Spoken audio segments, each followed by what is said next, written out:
Bismillahirrahmanirrahim. Assalamualaikum warahmatullahi wabarakatuh. Perkenalkan, nama saya Ahmad Nur Alim, NPM 1804041005, mahasiswa Institut Agama Islam Negeri Metro, jurusan Ekonomi Syariah, kelas B semester 6. Oke teman-teman, izinkanlah saya untuk menyampaikan sedikit pengetahuan tentang mata kuliah fiskal dan moneter. Mata kuliah ini diampu oleh dosen kita, Ibu Selvia Nuriasari. Materi yang akan saya bahas di sini adalah tentang peran kebijakan fiskal dan kebijakan moneter terhadap stabilitas makroekonomi. Oke, langsung saja ke pembahasannya. Ya, baik teman-teman.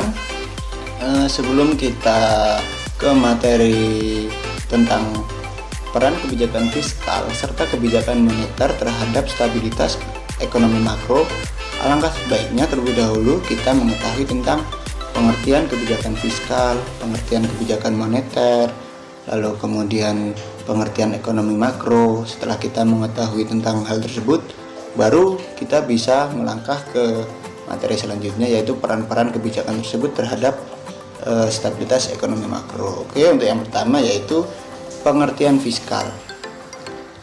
Menurut Kamus Besar Bahasa Indonesia, kata fiskal berkaitan dengan urusan pendapatan suatu negara yang diperoleh dari pajak masyarakat. Kata fiskal itu merupakan alihan dari bahasa Latin, yaitu fiscus, yang berarti nama seseorang yang memiliki kuasa keuangan tertinggi pada periode pertama zaman Romawi dahulu. Menurut bahasa Inggris, fis berarti pembendaraan yang bertujuan untuk mengatur keluar serta masuknya keuangan dalam sebuah kerajaan ataupun pemerintahan. Fiskal ditujukan untuk menjelaskan pendapatan suatu negara ataupun kerajaan yang berasal dari masyarakat, yang kemudian pendapatan tersebut oleh pemerintah dapat dialokasikan kepada program-program yang dapat menunjang kestabilitasan ekonomi dari negara tersebut. Selanjutnya yaitu kebijakan fiskal. Kebijakan fiskal merupakan kebijakan yang dibuat oleh pemerintah dengan cara menggunakan anggaran belanja serta pendapatan suatu negara yang digunakan untuk menstabilkan perekonomian dari negara itu sendiri. Dilihat dari sudut pandang ekonomi, kebijakan fiskal ini dapat dibagi menjadi dua bagian, yaitu kebijakan fiskal kontraktif serta kebijakan fiskal ekspansif. Untuk yang pertama yaitu kebijakan fiskal kontraktif adalah dengan menaikkan pajak agar memperoleh pendapatan yang tinggi serta menurunkan anggaran belanja. Tujuannya yaitu agar daya beli masyarakat berkurang sehingga dapat mengatasi terjadinya inflasi. Lalu yang kedua yaitu kebijakan fiskal ekspansif. Ini adalah kebalikan dari kebijakan fiskal kontraktif tadi, di mana kebijakan ini diterapkan dengan menaikkan anggaran belanja negara serta menurunkan tingkat pajak bersih suatu negara.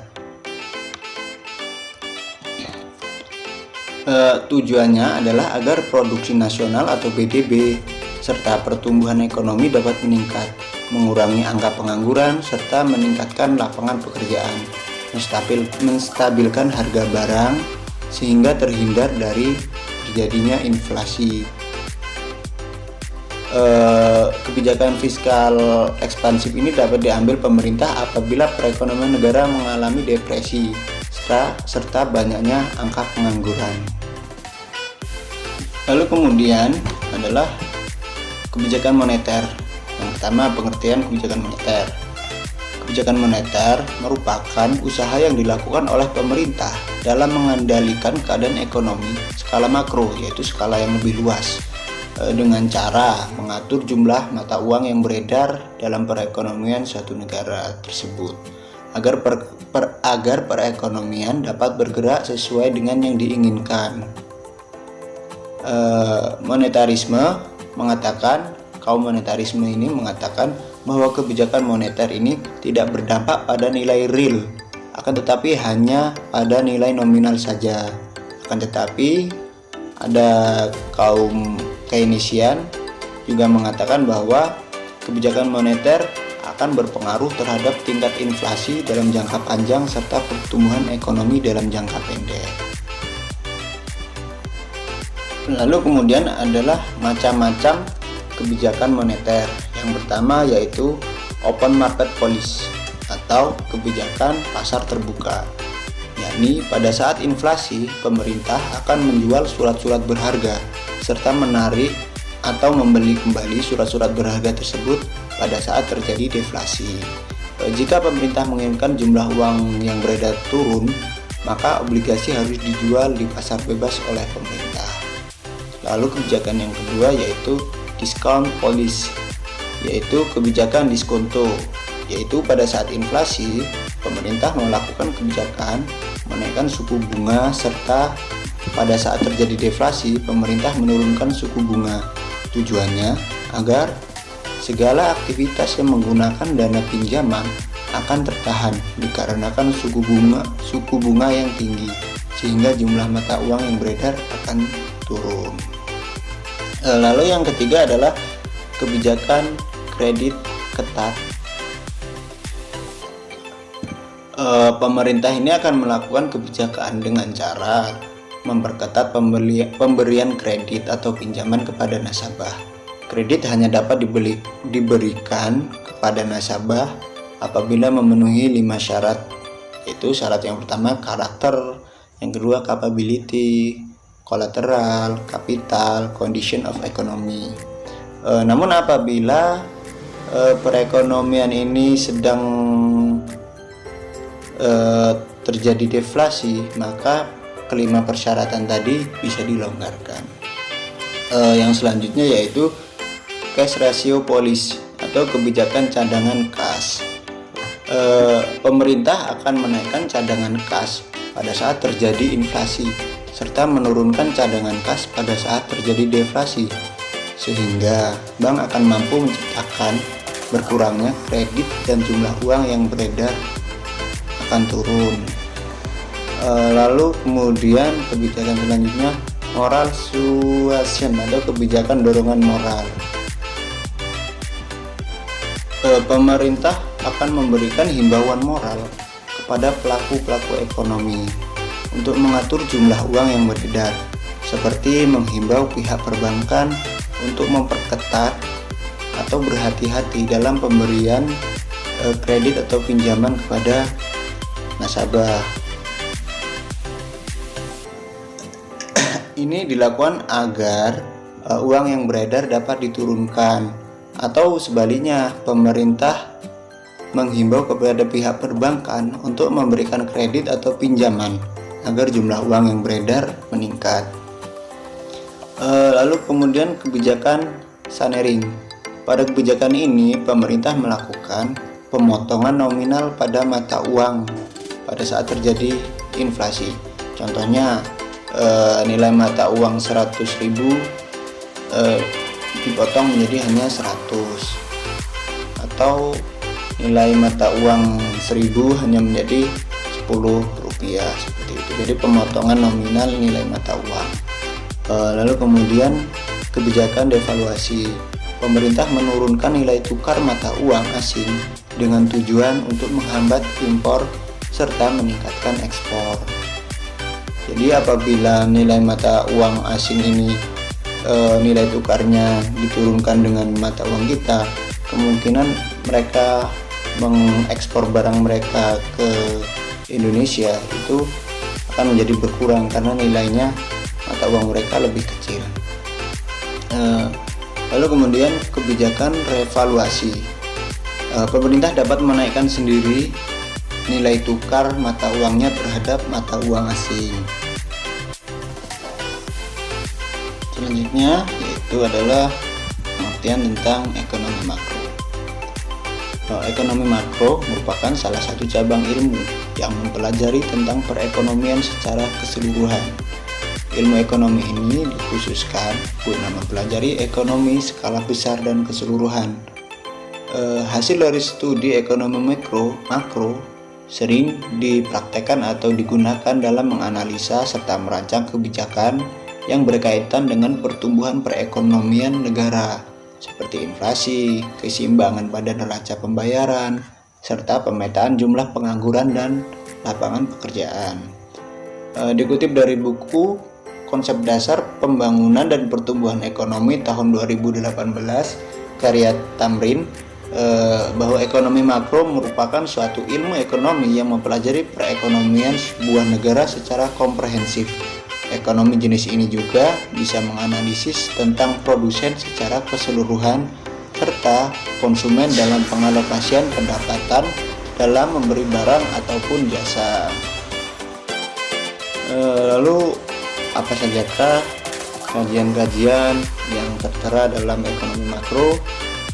Ada beberapa, yaitu inflasi, pertumbuhan ekonomi, pengangguran, interaksi dengan perekonomian mancanegara, serta siklus ekonomi. Oke, di sini kita akan bahas satu persatu. Yang pertama adalah inflasi. Inflasi secara umum ini dapat diartikan bahwa terjadinya kenaikan harga secara terus-menerus terhadap suatu barang yang bersifat umum, dan hal ini terjadi dalam satu periode tertentu. Inflasi ini apabila dia ringan, inflasi ringan ini masih bisa menguntungkan kepada negara karena menandakan bahwa pendapatan per kapita suatu negara ini meningkat. Tetapi apabila inflasi ini berat, ini akan membahayakan pada negara. Karena apa?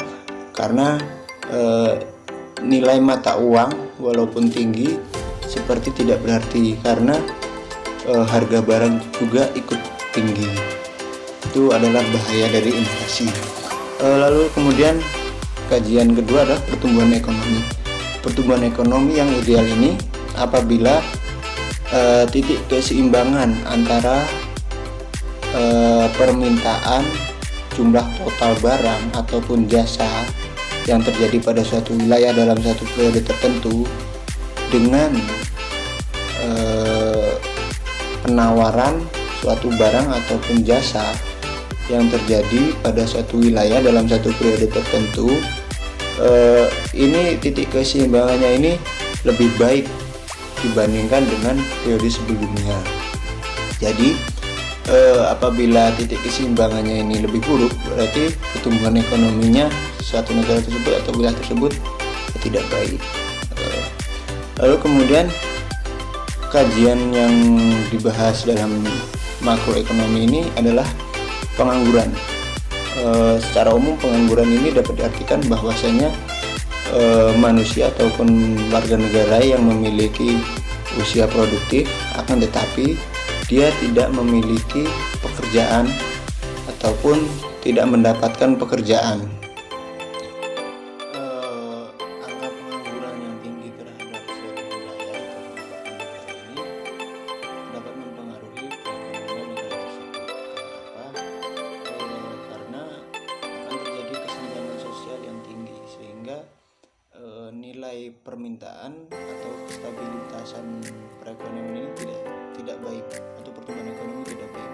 Kenapa? Nilai permintaan ini akan jauh lebih kecil dibandingkan dengan nilai penawaran. Kenapa? Karena daya belinya berkurang, karena kan tidak memiliki uang untuk membeli barang tersebut. Lalu kemudian kajian selanjutnya yaitu interaksi dengan perekonomian dunia. Seperti kita ketahui bahwasanya semua negara ini biasanya tidak dapat memenuhi kebutuhan warga negara tanpa bantuan negara lain.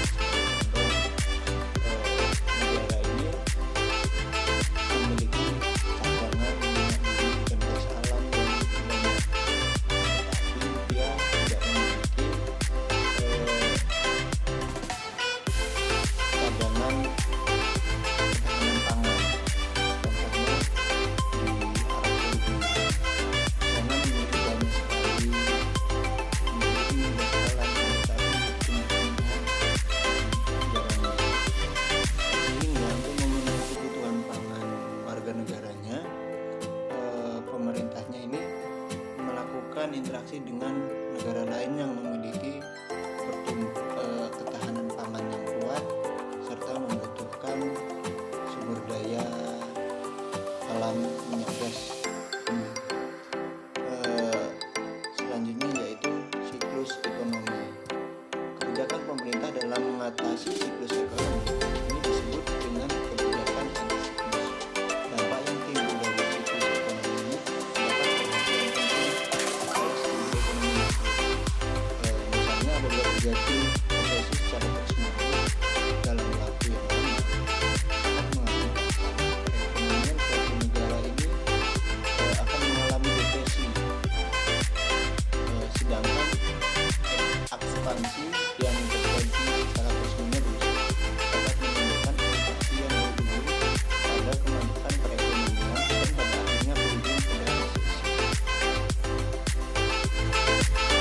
Oke, baik teman-teman, setelah kita mengetahui tentang apa itu kebijakan fiskal, apa itu kebijakan moneter, lalu kemudian cakupan ekonomi makro, maka selanjutnya kita akan ke materi inti kita, yaitu peranan kebijakan fiskal terhadap kestabilitasan ekonomi makro.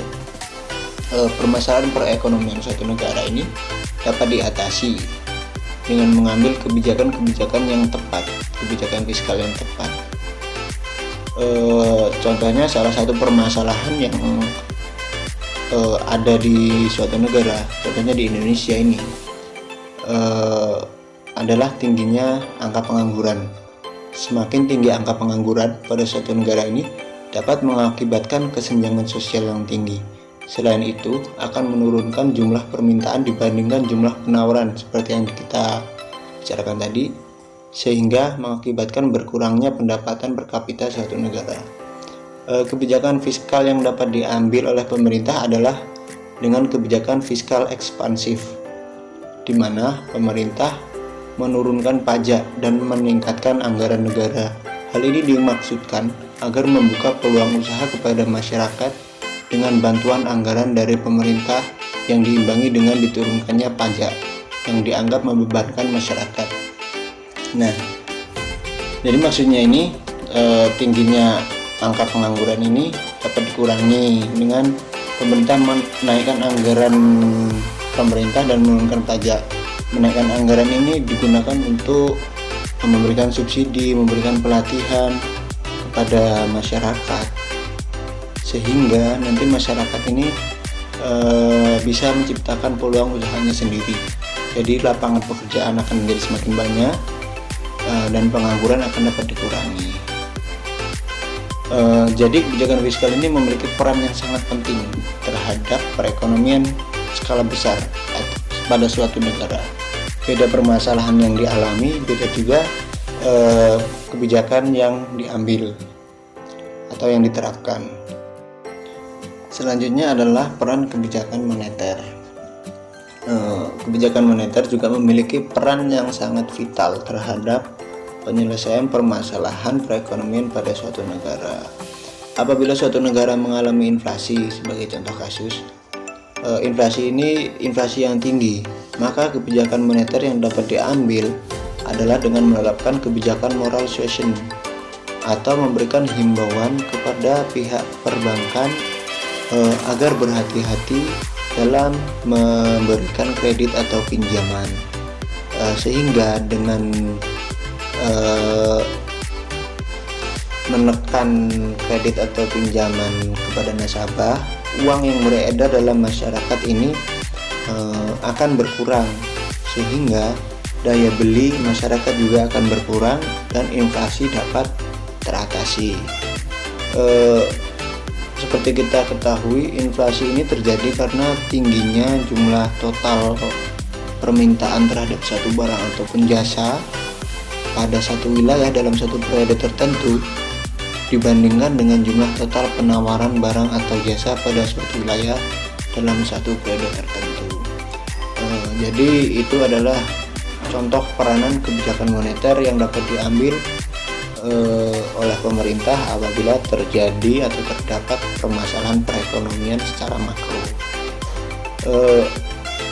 Jadi kesimpulannya, kebijakan fiskal maupun kebijakan moneter ini memiliki peran yang sangat penting ataupun vital terhadap penyelesaian permasalahan-permasalahan perekonomian makro suatu negara, seperti permasalahan inflasi, permasalahan pengangguran, permasalahan perekonomian makro lainnya. Oke, demikianlah tadi pembahasan tentang peran kebijakan fiskal serta peran kebijakan moneter terhadap kestabilan ekonomi makro suatu negara. Baik teman-teman, terima kasih atas waktunya. Semoga apa yang saya sampaikan tadi dapat bermanfaat bagi kita semua, khususnya untuk diri saya sendiri dan umumnya bagi para penonton. Sebelum saya tutup video kali ini, saya ingin mengingatkan kembali kepada teman-teman, apabila teman-teman memiliki keluarga, memiliki teman, memiliki tetangga ataupun yang lainnya yang bingung ingin menempuh pendidikan perguruan tinggi di mana, bergabung saja bersama kami di Institut Agama Islam Negeri Nitro. Karena apa? Karena di sana memiliki mutu pendidikan yang bagus,